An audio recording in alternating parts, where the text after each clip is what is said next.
This is Tim with EarCandy. I've got the PreSonus 24.4.2 live board sitting here. I'm just going to show you guys how to subgroup stuff real quick. This is pretty easy.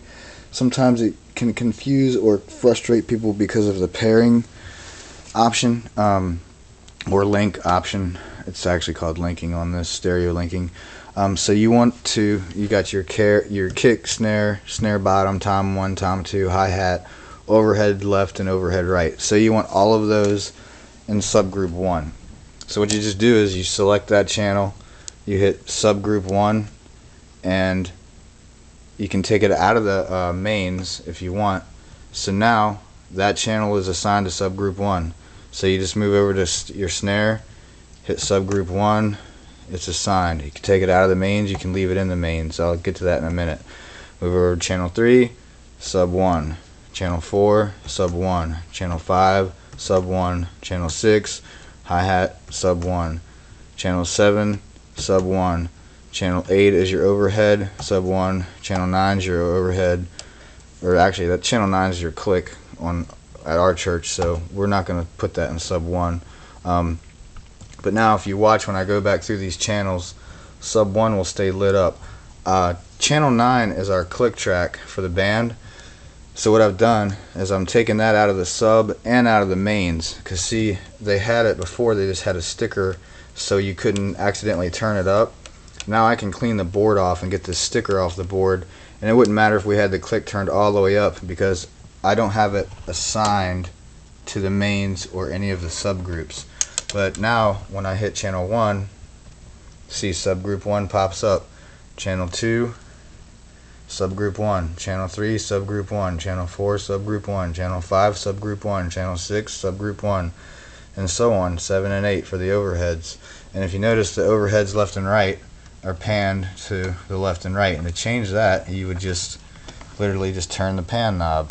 But that's pretty simple. So what the mains assignment is for is if you don't want your subgroup, if you don't want the drums assigned to sub 1 and the mains, you just want to control the amount of drums coming out of the mains with sub 1, you would just go back through the channels where the main button lights up and take it out.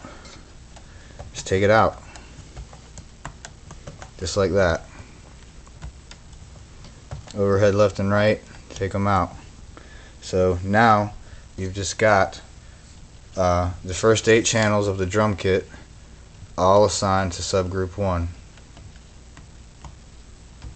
right there, and this is your subgroup 1. So if you wanted to EQ the subgroup, you just hit select and then turn your EQ on. That's the compressor. Turn the limiter on, you can limit it. Turn the low Q or the shelving on. Turn the EQ on or off, and turn the highs on or off. It's actually pretty simple. It's a pretty cool board. Another cool thing that people don't understand or get confused about is when you're talking back to the band to set their in-ear monitors. Aux 1 and 2, 3 through 6, and 7 through 10, that's what you run the in-ear monitors through.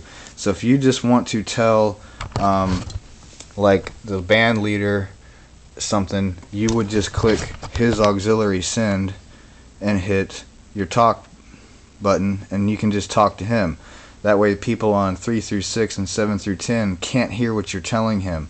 Same with the guys on 3 through 6. So if your guitar guys and your bass guy are on aux 3 through 6, you would just hit aux 3 6, turn on your talk button, and talk to them. Then the guys on aux 1 and 2 and 7 through 10 can't hear or are not being confused by what you're telling guys in 3 through 6. So that's how you separate the aux sends in the in-ear monitors. There's a lot of things we can go over with this board. The system, we're going to show you how to assign the subgroup effects, the sub-out delays, because I've got it set up for a delay right now. Also, if you just hit system, page down past that, here's the status of locking people out of the board. Faders, you can lock them out. Page down. Master, which is the master fader, you can lock them out. Aux mix, lock them out. and scene recall. So if you've got a cool scene that you don't want nobody copying, you can simply roll that over and just lock them out. So just change them back to unlocked, so nothing's locked. And you actually have to have it hooked up to the laptop to put in the password to lock and unlock things. So we're going to do a firmware update on this that will change the way this looks, so this actually works off of a real cool arrow system and isn't as confusing to look at and use. But yeah, in short, that's one of the things I got to work on this week, is getting all the EQs set up for all the channels. I'm going to get all this junk off here and get some nice labels and logos put on instead of the tape, and remove this now that I've got the click track. It's not assigned to anything, so it won't come out of the subs. It will only come out, it won't come out of the subs or the main. It will just come out in the auxiliary mixes, which is what these are up here, is the aux mixes, which I'll explain in another video later this week. But yeah, so along with that, we are going to fix the Fender Tweed. Blew a tube on us today, and we are also going to calibrate a decibel meter, which should be very interesting to check out. This just tells you, if you don't know what a decibel meter is, just tells you how many decibels. Hey! See it go way up? So it just tells you how many decibels you're running. I've got a computer software program that will calibrate this thing.